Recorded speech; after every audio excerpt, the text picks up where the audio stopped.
நண்பர்களே, என்ன விஷயம்னா, புதிய ஏற்பாட்டில் இருக்கிற சில பிலீவர்ஸ் விசுவாசிகளுக்கு இது கொஞ்சம் கிளாரிஃபை பண்ண வேண்டியதாக இருக்குது. புதிய ஏற்பாட்டில் சாபம் கிடையாது, புதிய ஏற்பாட்டில் மரணம் கிடையாது, புதிய ஏற்பாட்டில் பாவம் கிடையாது. அது உண்மைதான். அப்புறம் ஏன்டா பாவம் செய்கிறீங்க? அப்புறம் ஏன்டா நிறைய பேர் கஷ்டப்படுறாங்க, சாபத்தில் இருக்கிறாங்க? அதை ஆன்சர் கேட்டால் நீ பரிசுத்தமாக இல்லை அப்படி ஏதாவது டைலாக் விடுவாங்க. பட் பைபிள் என்ன சொல்லுது அப்படின்னு சொல்லி கொஞ்சம் பார்க்க வேண்டியது இருக்குது. ரொம்ப சீரியஸாக, விளையாட்டுத்தனமான விஷயம் கிடையாது. இது ரொம்ப கொஞ்சம் சீரியஸான விஷயம். முக்கியமான விஷயம் என்னென்னா, வேதவசனம் சொல்லுது, யோர் பிளட், உங்கள் ரத்தம் இட்ஸ் அ ரெக்கார்டிங் சிஸ்டம்.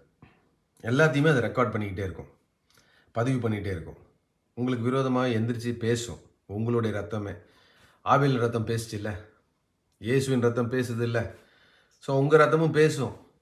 உங்களுடைய ரத்தம் பேசும்னா, உங்கள் ரத்தம் எங்கேருந்து வந்தது? அப்பா அம்மாட்டேருந்து வந்தது. அப்போ அப்பா வழியாக அம்மா வழியாக ஏகப்பட்ட பிரச்சனைலாம் இருக்குது. அது எல்லாமே பேசும் நமக்கு விரோதமாக.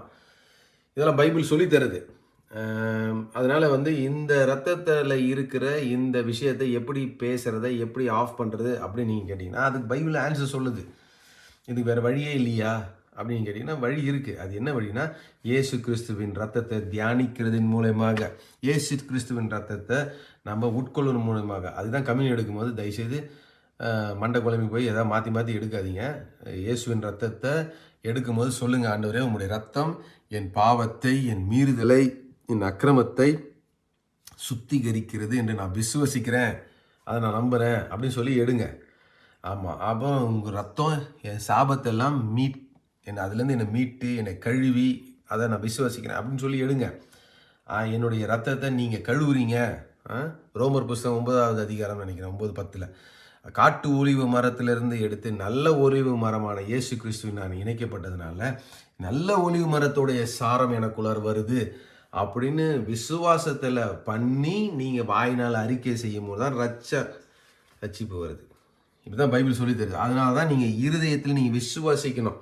ஏதோ கடமைக்கு சொல்கிற மாதிரி அது ஒரு சூத்திரமும் கிடையாது, இல்லை அது ஒரு மந்திரமும் கிடையாது. நீங்கள் விசுவாசிக்கலைன்னா வேலை பார்க்காது. இருதயத்துலேருந்து விசுவாசித்து அது நடக்கும்னு சொல்லி நீங்கள் வாய்நாள சொன்னால் மட்டும்தான் நடக்கும். அப்படி தான் பைபிள் சொல்லுது, நான் சொல்லலை. ஸோ இதை நீங்கள் நல்லா புரிஞ்சுக்கோங்க, இதை நீங்கள் தெரிஞ்சுக்கோங்க. இன்னும் தெரிஞ்சுக்கணுன்னா என்னை ஃபாலோ பண்ணுங்கள். And God bless you. நீங்கள் நல்ல இயேசு கிறிஸ்துவின் ரத்தத்தை தியானிங்க. God bless you.